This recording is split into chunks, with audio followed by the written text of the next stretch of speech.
Salut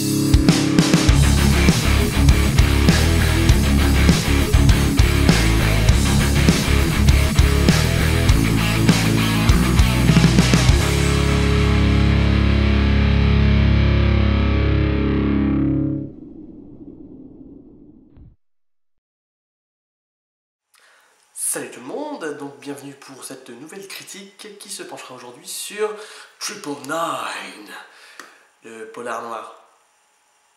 Vous l'avez peut-être pas remarqué au box-office. Moi je l'avais pas remarqué. Mais je suis quand même allé le voir. Donc oui, donc polar noir, sympathique, très sympathique. Fait par, comment il s'appelle, John Hillcoat. J'ai à nouveau des notes. J'ai pas retenu tout par cœur parce que c'était un film assez dense au final, et il n'est pas fait pour que cinématographiquement parlant ce soit absolument ultra péchu et tout. On se retrouve vraiment avec un produit fini qui est du divertissement sombre, mais du divertissement quand même. Donc c'est un film qui traite de deux flics ripoux à Los Angeles, si j'ai bien compris. Je crois que c'est à Los Angeles. Peut-être que je confonds parce que je joue trop à GTA V, mais il me semble que c'est Los Angeles, ouais. Donc ça parle de plusieurs membres d'un espèce de gang qui sont tous des flics, sauf un ou deux au début du film. Je crois qu'ils sont juste d'anciens potes du chef, enfin bref, il me semble que c'est ça, ouais. C'est les deux Irlandais là. L'un d'eux est joué par Norman Reedus. Voilà. Donc oui, ces fameux ripoux qui en fait l'ont dans le baba parce qu'ils sont en fait sous le collimateur de la mafia russo-israélienne qui en a apparemment après leur cul et leur capacité, parce qu'ils ont fait en fait, sans trop vous spoiler, un deal avec un grand mafioso qui a été mis en prison de façon assez arbitraire par Poutine. D'ailleurs ils le disent, c'est assez marrant. C'est toujours sympathique de laisser un petit lien avec la réalité dans un film. Donc ils expliquent que Poutine avait peur de lui en gros, et donc c'est pour ça qu'il l'a fait arrêter. Et le chef de cette bande, vous verrez à travers le film, je vais pas vous faire trop de spoilers, en fait on va dire que la méchante, donc comment elle s'appelle, c'est Kate Winslet, que j'ai absolument pas reconnue au départ. Putain, si j'avais pas lu la fiche du film, j'aurais pas du tout su que c'était elle. Qui a un moyen de pression sur lui pour lui faire un peu tout et n'importe quoi. C'est d'ailleurs le film, il en parle pas trop, mais au final, on sait qu'à la base c'était des pourris, mais ils étaient pas encore flics à l'époque, je crois. En tout cas, pas le chef Norman Reedus et le petit frère de Norman Reedus. Dans le film, pas dans la vraie vie. Ouais, on sait pas s'ils étaient ripoux déjà à la base, ou si c'est leur lien avec la mafia russo-israélienne qui les a changés à ce point. Bon, là n'est pas l'important. L'important c'est que de toute façon ils doivent faire des casses, donc s'en sortir et rapporter certaines choses à la mafiosa, à la mamma. Qui au final permettra au chef de la bande et au reste donc, de la bande déjà d'être payé très cher, plusieurs millions, je crois, ouais, c'est 10 millions je crois qu'il leur donne à la fin, je sais plus, c'est dans l'ordre de dizaines de millions, et la possibilité au chef de ne plus avoir ce fameux moyen de pression sur la tête et de récupérer quelque chose de très important pour lui. Pas de spoilers, j'ai dit. C'est dur, c'est très dur.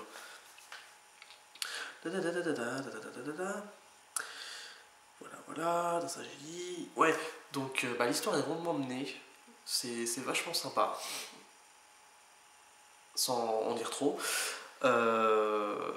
Mais par contre, c'est un peu pas manichéen, parce que en fait tout le monde est mauvais en fait dans ce film. Il n'y a aucun flic qui n'a grâce aux yeux du script. C'est à part un qui est au centre de l'intrigue, mais ouais, c'est assez dingue de voir à quel point tout le monde est mauvais en fait. Chacun a un petit secret dégueulasse ou est complètement juste un psychopathe. Je pense notamment au Chicanos de la troupe. Je dis Chicanos sans méchanceté, c'est le Mexicain. qui est assez... qui lui... Ragnac, lui, tuer les gens, rien à foutre. Un triple 9, pas de problème, moi je nique qui tu veux. Donc voilà. Violence omniprésente, c'est pas un film pour les enfants, hein. N'y allez pas avec votre gamin de 10 ans, hein. Même si devant la bande-annonce il vous dit ah papa, je vais y aller. Non, non, c'est. De toute façon, il saisirait pas l'attrait du film. Ah oui, donc truc qui m'a le plus frappé au final, qui ne fait pas partie donc de tout ce qui est éléments cinématographiques et tout ça, c'est que à la fin du film, c'est un micro spoilers, toutes les minorités raciales et sociales, on va dire, les cassos et les minorités raciales, se font zigouiller. Il n'y en a pas un seul qui survit. Donc t'as le camé, un Mexicain, des blacks, enfin tout ça. Et le seul qui au final est plutôt bien loti, c'est l'américain type. Vous verrez de qui je parle de toute façon quand vous verrez le film, mais je vais pas trop vous en dire quand même. C'est l'américain épris de justice, de vérité, tout ça. Personnage totalement unidirectionnel, même si bon il reste attachant, c'est un personnage bien, il est clean, mais ouais, si, ça reste un très bon personnage, il n'est pas si manichéen que ça, mais voilà quoi, ça reste de l'ordre de les méchants d'un côté et lui, limite Jésus-Christ de l'autre quoi. Donc ce film tourné en caméra épaule la plupart du temps, donc c'est pour donner pas un aspect documentaire, mais un aspect suivi de l'action au final, pour rester au plus près de ce qui se passe. Ça fait très journaux d'investigation qu'on voit tout le temps sur M6, par exemple enquête d'actualité, toutes ces conneries, où t'as le caméraman qui est derrière le CRS en armure et bouclier et qui les suit, et c'est monté de telle façon que vous avez l'impression que c'est un téléfilm américain d'action et tout ça. Enfin bref. Et aussi, quand ils font leur braquage, c'est filmé de la même manière quasiment, pratiquement. Même si, évidemment, évidemment, oui et non, pour les braquages, c'est beaucoup plus fluide pour donner une impression de mouvement et de dynamisme. Alors qu'à un moment donné, c'est de l'investigation, ils sont la troupe de policiers et ils vont dans un endroit parce qu'il s'est passé des choses, et puis bon, c'est plus stoïque, mais ça reste dans le même ordre d'idée, mais c'est vraiment pour faire une distinction entre les deux. Quand les flics sont flics, ils sont flics, donc ils ont un aspect plus posé, plus donc dans la loi, dans la normalité, dans le bien, et quand ils sont en train de perpétrer des méfaits, wow, putain, ça c'est beau comme phrase. La caméra est très, très dynamique pour donner une impression peut-être de folie ou d'incapacité à faire les choses bien. Donc voilà, quand ils font le mal, la caméra est un peu folle. Voilà. Ouais, juste un spoiler parce que moi ça m'a pourri la vie. Ils ont tué Norman Reedus, ces enculés quoi. Ah, les enflures, putain, et puis moi ça me fait mal parce que je le vois crever là, je me dis ça se trouve dans The Walking Dead il va crever aussi. Non, pitié, non, je veux pas. Enfin bref, donc oui, Kate Winslet, donc comme je l'ai dit, elle est méconnaissable, je l'ai même pas reconnue. J'ai vu la VF, donc je sais pas trop ce que son accent russe devait donner en parlant anglais, mais bon, je sais pas. Alors un autre truc, un dernier truc d'ailleurs intéressant, elle va être courte cette critique là parce qu'il n'y a pas, à part mon ressenti personnel, vu que c'est du divertissement, vous n'allez pas avoir grand chose à vous mettre sous la dent dans ce que je vais dire. Si tant est qu'il y ait quelque chose à se mettre sous la dent dans ce que je dis. Mais voilà, donc en gros, les personnages ils sont intéressants et surtout ils sont attachants dans le dégoût qu'ils procurent. C'est particulier, mais en fait ils sont tellement mauvais. Ils ont tout pour vous dégoûter, mais au final ils sont attachants parce que bon, ils ont tous leurs galères, ils ont tous leurs trucs positifs, j'imagine, sauf un, je crois, on voit que du négatif de lui. C'est d'ailleurs un personnage secondaire dans la bande, même si c'est ça qui est assez bizarre, c'est qu'au final, même si c'est un personnage secondaire, il est à l'origine de pas mal de péripéties, mais bon, c'est pas l'important. Je sais même plus ce que je voulais dire en fait. Ouais, donc en gros, ils sont tous intéressants et prenants.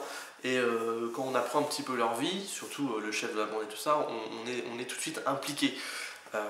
comme j'ai pas le droit de vous le dire, vu qu'il faut pas faire de spoilers, mais voilà.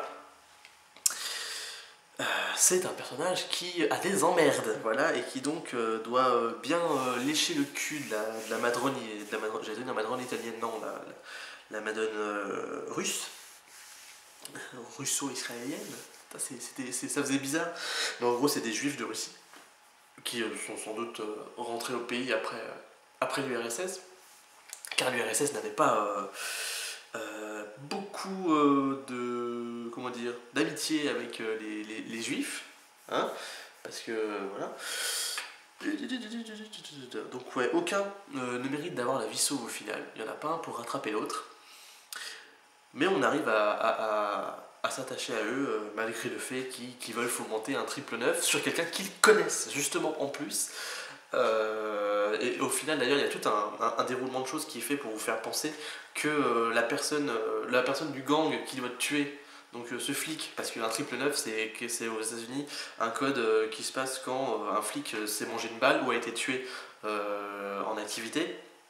Et donc ça fait cesser toutes les autres activités des autres policiers et toutes les unités disponibles doivent se retrouver à l'endroit, enfin doivent retrouver les personnes qui ont été blessées ou le flic assassiné pour mettre à bien la mission ou alors découvrir ce qui s'est passé ou ceci cela. Donc en gros voilà, comme toutes les unités disponibles partent à un endroit. Donc ils font justement ça pour pouvoir faire quelque chose à côté pour que ce soit dissimulé. Voilà. Petit spoiler, mais de toute façon la bande-annonce le laissait déjà présager. Enfin voilà quoi, c'est.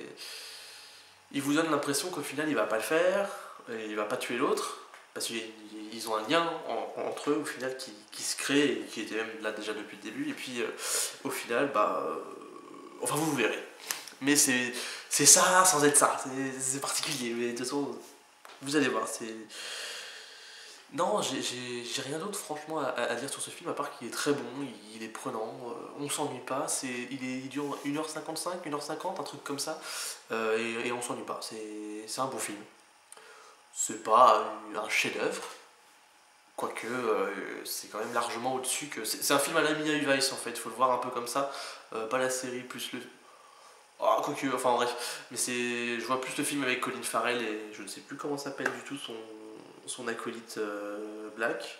Enfin bref, c'est pas grave, mais ouais, c'est plus dans cette veine-là. C'est du polar sombre en fait. Enfin, je dis polar parce que c'est l'univers policier, mais c'est vraiment. Ouais, ils disent film d'action sur Wikipédia, ça m'a plutôt fait rigoler. Pourquoi pas, c'est Wikipédia après, mais voilà. Donc voilà. Ça fait beaucoup de donc et beaucoup de voilà, mais c'est approximativement tout ce que je peux dire. C'est un bon film, donc allez le voir. Bon, le printemps du cinéma c'est fini ce soir, mais bon c'est pas grave, hein, allez quand même au cinéma, même si ça coûte 11,60€ à pâté. Ah c'était bien le printemps du cinéma, 4€ la séance. Ah c'était bien, même si j'en ai pas assez profité. Donc voilà, restez curieux, allez au cinéma, même si ça coûte cher. Et puis on se retrouve pour une prochaine critique qui va sans doute que je vais sans doute filmer là maintenant, tout de suite. Peut-être. Allez, ciao.